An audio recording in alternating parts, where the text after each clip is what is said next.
President Sisi reaffirms Egypt's domestic stability and foreign policy credibility despite mounting regional pressures.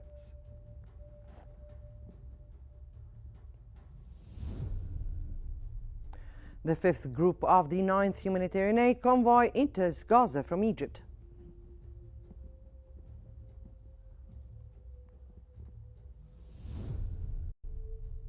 And U.S. specially envoy arrives in Moscow for urgent talks with Russian officials.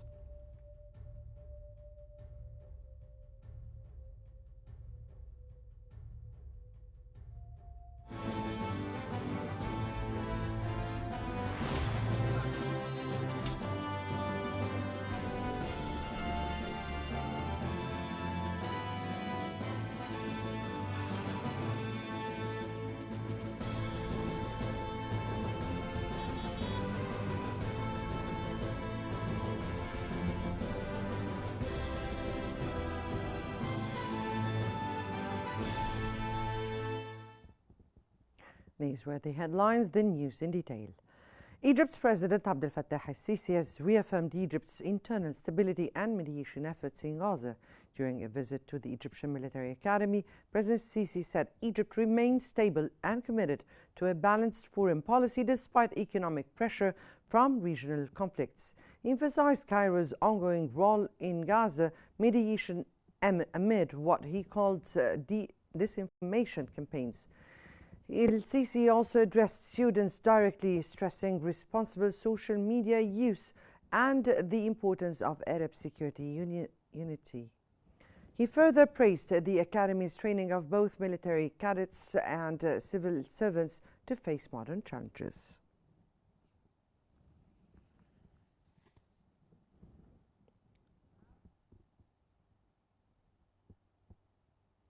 President Abdel Fattah al-Sisi has reaffirmed Egypt's domestic stability and foreign policy credibility despite mounting regional pressures. The President said Egypt remains stable and its foreign policy has stayed constant and credible over the past decades. He acknowledged the economic toll of regional instability, citing the Gaza war's impact on Suez Canal revenues, but affirmed that reforms continue. The Egyptian leader further stressed the importance of Arab unity and collective security in face of foreign interference. He also reaffirmed Egypt's role in Gaza's mediation despite ongoing disinformation campaigns targeting its efforts.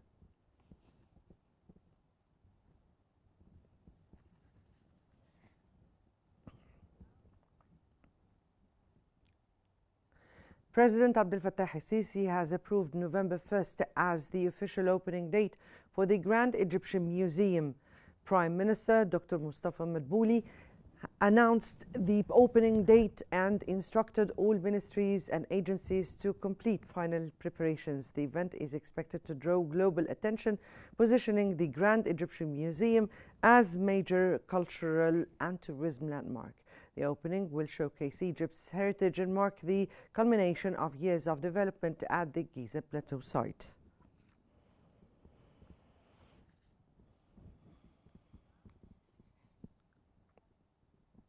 Egypt is preparing to unveil a monumental chapter in the cultural legacy as the Grand Egyptian Museum, hailed as the world's largest museum dedicated to a single civilization, is set to officially open its door on November 1st, 2025.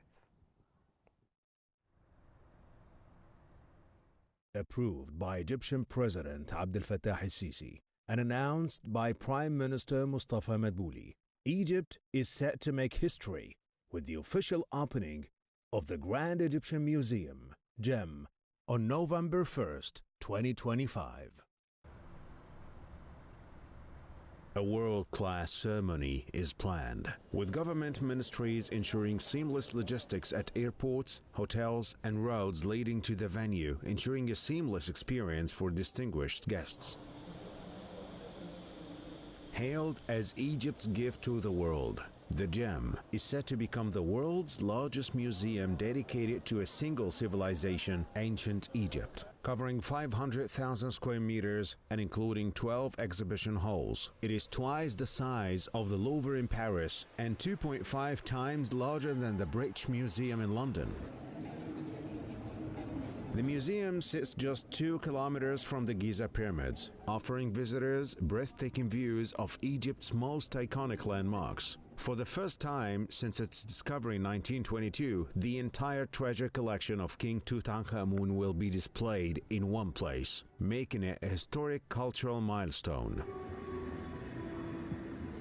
Since late 2022, the museum has hosted exclusive events and private group visits, allowing officials to fine-tune the visitor experience before full public access. In recognition of its architectural excellence, UNESCO awarded the gem the prestigious Prix Versailles in 2024, cementing its status as one of the most beautiful museums in the world.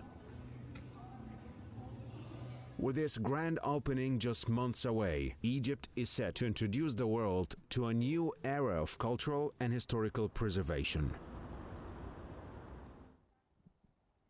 Egypt's Foreign Minister Badr Abdulati has stated that no country, including Israel, can have security without a resolution to the Palestinian cause.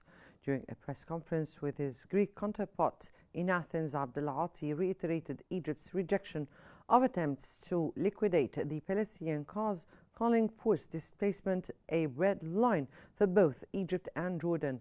Egypt's foreign minister also called for open access for aid to Gaza and for the Red Sea to remain demilitarized. He emphasized the need to combat irregular migration while promoting legal pathways and affirmed a commitment to regional stability and stronger bilateral ties.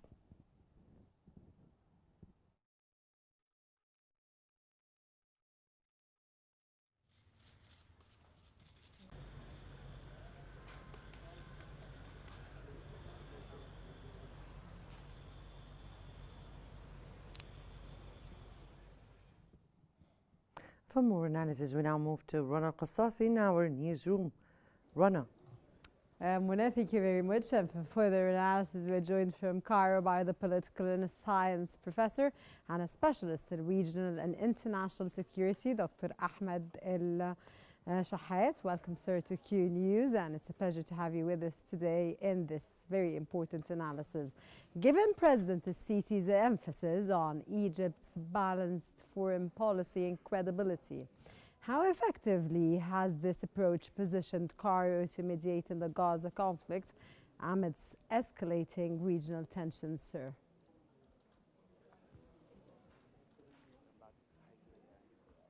Thank you so much for having me. President Sisi, in all different occasions, reiterated the foundations of the Egyptian state that is never going to change its direction in handling different issues in a disciplined manner and balanced manner, even with its relations at in the regional level, especially in the Arab world, and that the relations in general with the entire world and with the international community are also very distinguished. The Egyptian state in handling different affairs, it's always seeking peace and handling tensions with calls for de-escalation and the adoption of the negotiation policy. The Egyptian state as a mediator in the Gaza war is a model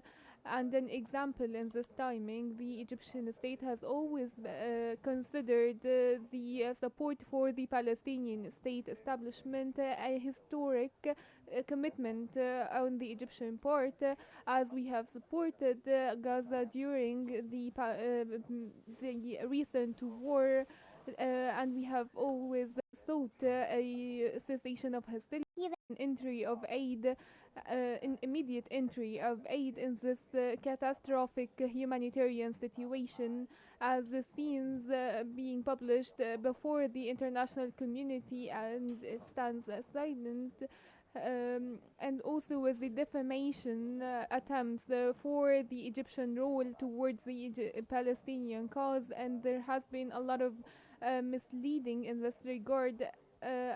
But the Egyptian state keeps supporting the Palestinian cause, and not only the cause but also the Palestinian people and rejecting the forced displacement idea, and we are also trying to maintain the cause with its different components that is relying in the first place on the population remaining on their lands.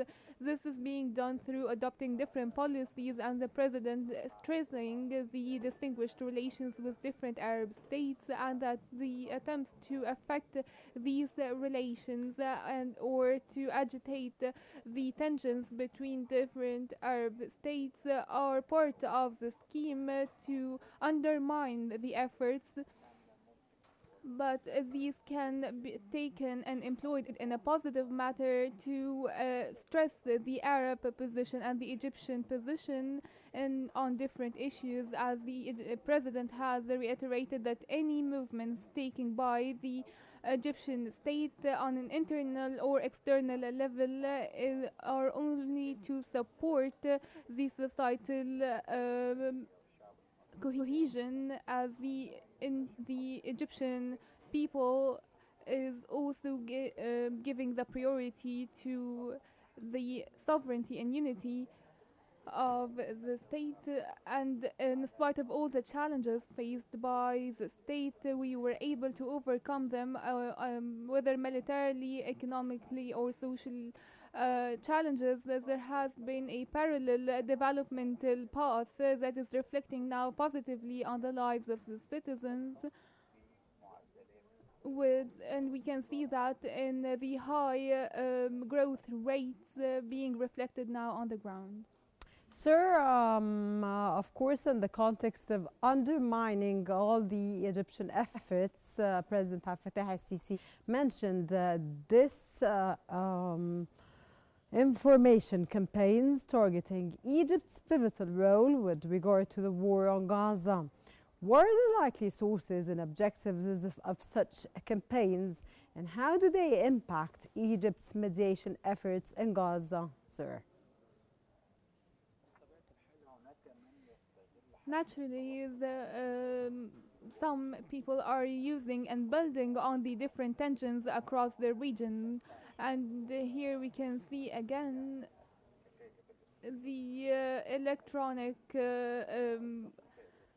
efforts of the Muslim Brotherhood and also the Zionist electronic existence taking advantage of these situations. There has been always attempts from inside Israel to promote that the idea of Egypt closing the border crossing and preventing and withholding the entry of aid. Also, the Muslim Brotherhood took advantage of this momentum to promote this idea, as we have seen, as they have called for people to protest before the embassies across the world, and it's an attempt to defame the Egyptian state and to agitate a state of tensions inside Egypt. But we are used to these kind of campaigns as an Egyptian state to pay the bill of being the leaders of this cause, and we have always been able to undermine these schemes and overcome them, and also the attempts of the Muslim Brotherhood to revive its role once again in Egypt. They are now completely rejected by the people before the system or the regime. These attempts or schemes are failed even before they start, and this relies mainly on the awareness of the people, and the political leadership is affirming that the Egyptian people is moving in one direction, unified, and here comes highlighted the media role to affirm that the credibility and transparency in addressing such misinformation, and actually the reality on the ground is the best answer to these schemes, as the Egyptian efforts to enter aid and the exerted pressures on Israel through mobilizing the international community and outing the idea of the forced or voluntary alleged displacement, and also the war of starvation that we're seeing. It's a clear image now being transferred to the entire world by the stationed trucks before at the Rafah crossing, waiting to enter to eliminate the humanitarian crisis. Sir, President Abdel Fattah al-Sisi stressed Arab unity and collective security. In the context of the Gaza war, how realistic is this vision of unified Arab action, and what specific obstacles does Egypt face in fostering it, sir? The Egyptian state is moving based on an Arab joint action. There has been some attempts to undermine these moves, but when Egypt moves in the context of the United Nations and what has resulted from the Arab Islamic Conference in Jeddah and then again from Cairo, and then building on this momentum, collectively, all the Arab states launching the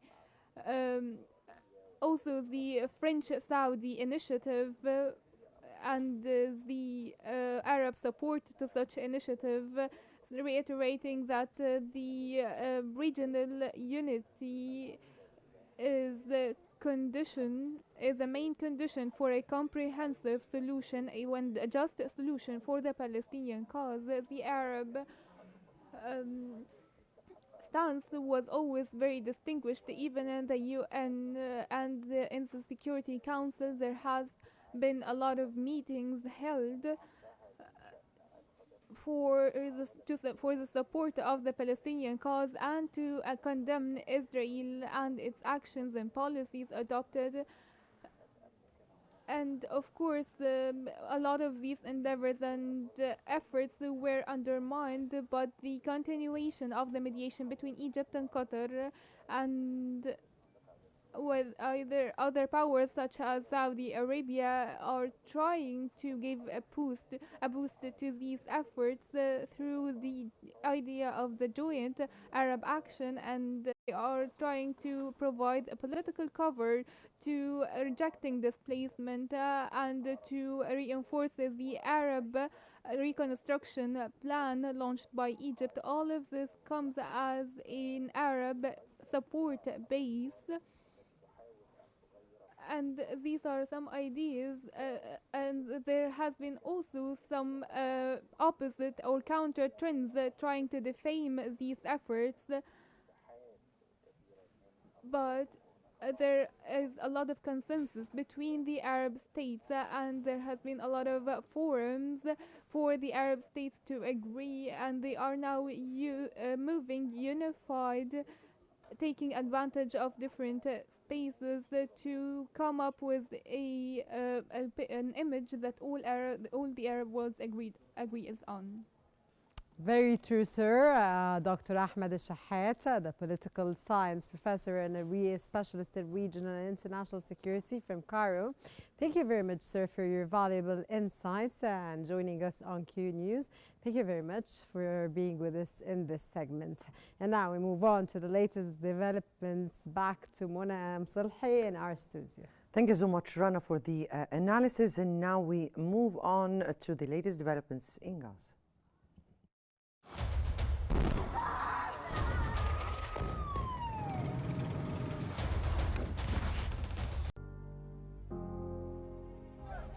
والله العظيم ولا حبة رز، والله العظيم ولا حبة عدس. ما فيش أكل، ما فيش شرب، عندي بنت 2.5 صارت تصدم.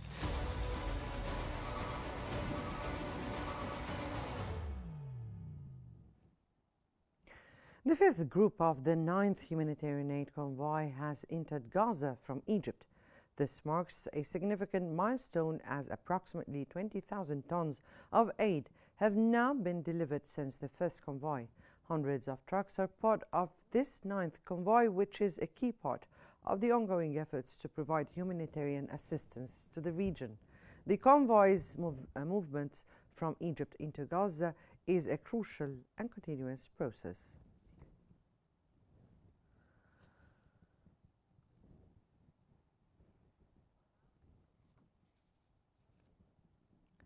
The Egyptian military spokesman has announced the continuation of humanitarian aid airdrops into Gaza.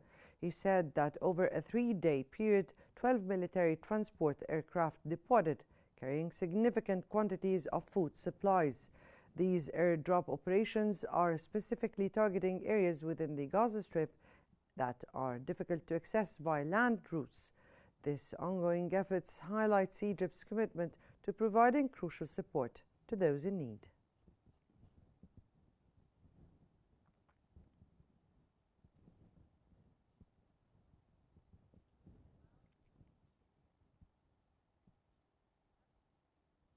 Egyptian President Abdel Fattah al-Sisi has reaffirmed Egypt's unwavering stance on Gaza, denouncing genocide, rejecting displacement, and urging global action to end the war and deliver aid.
U.S. President Donald Trump says any Israeli reoccupation of Gaza is up to Israel, as Washington prioritizes food aid to the enclave.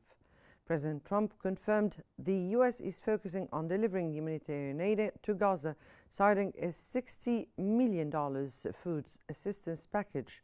He said both Israel and Arab states will help with funding and distribution on broader decisions, including Gaza's future status. Trump said those are pretty much up to Israel, reinforcing Washington's support while distancing the U.S. from direct involvement in occupation plans. Have you seen the Hamas-released video of Israeli hostage Avitar David starving and being forced to dig his own grave in a Hamas tunnel? I have, yeah. I think it's horrible. The U.S. has declined to comment on reports Israel may reoccupy Gaza, saying its focus remains on freeing detainees. State Department spokesperson Tammy Bruce said Washington is prioritizing efforts to secure the release of detainees held in Gaza without addressing reports of a possible Israeli reoccupation. Israeli media report Prime Minister Netanyahu is weighing the move despite domestic and international opposition. Analysts say the threat may be a tactic amid stalled negotiations or pressure from far-right allies. President Donald Trump's position on the matter remains unclear.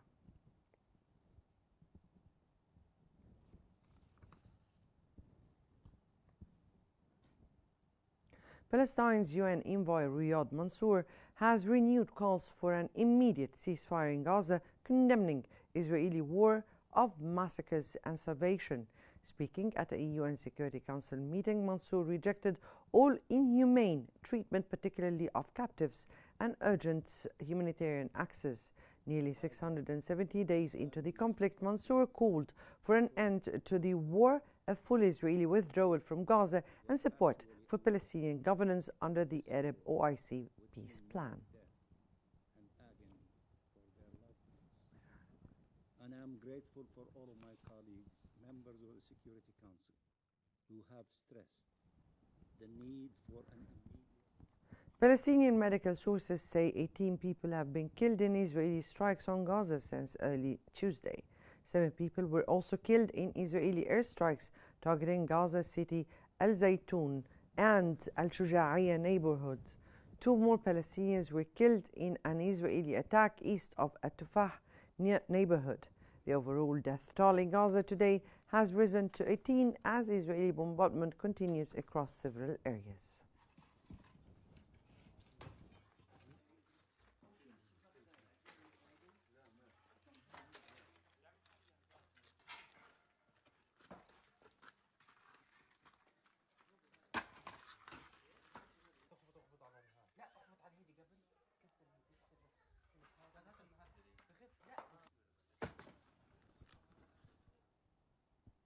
Gaza's government media office has accused Israel of worsening the humanitarian crisis by forcing an aid truck to travel on unsafe, bombed-out roads in central Gaza. The truck overturned, killing 20 people and injuring dozens who were trying to access food aid. The office described the incident as part of Israel's engineering of chaos and starvation, accusing the occupation forces of deliberately putting civilians in harm's way, condemning the actions as a crime of genocide under international law. The statement said the situation in Gaza has now crossed all red lines.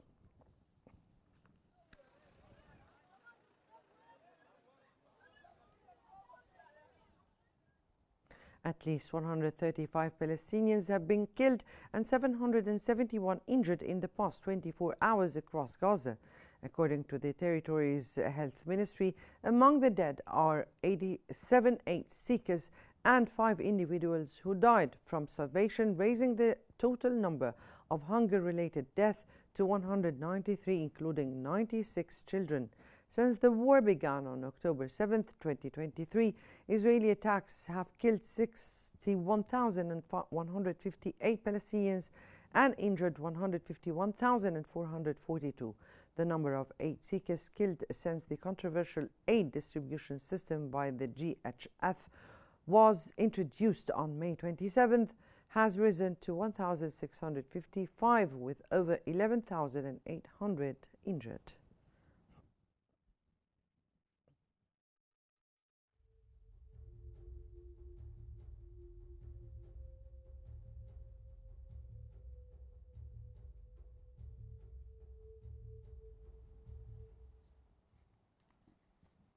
Gaza's health ministry says 5 more Palestinians have died of hunger and malnutrition in the past 24 hours. The ministry says the total death from the starvation and malnutrition has now reached 193, including 96 children. Aid agencies continue to warn of a deepening humanitarian catastrophe as Israel's blockade and military operations restrict access to food and medical aid.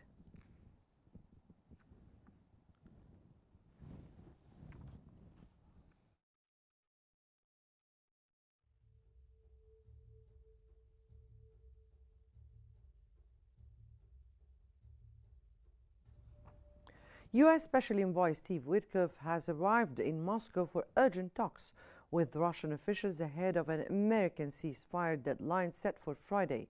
Witkoff was greeted by Kirill Dmitriev, head of Russia's negotiating team, and then met with President Vladimir Putin at the Kremlin.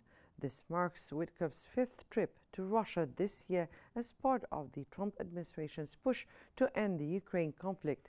President Trump has set a 50-day deadline for Russia to agree to peace or face new economic sanctions, including 100% tariffs on Russian oil imports.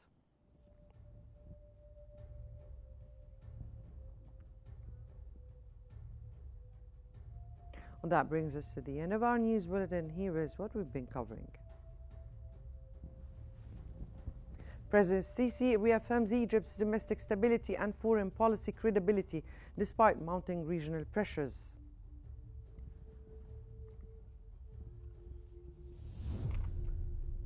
The fifth group of the 9th Humanitarian Aid Convoy enters Gaza from Egypt.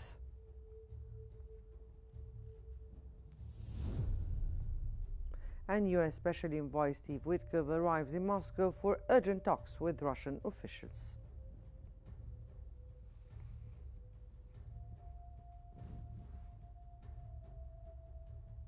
This concludes our news bulletin for the hour. Don't forget to follow Qnews on YouTube, Facebook, X, Instagram, and TikTok at Qnews EGY to stay informed. Many thanks for watching and stay tuned for more updates on Qnews.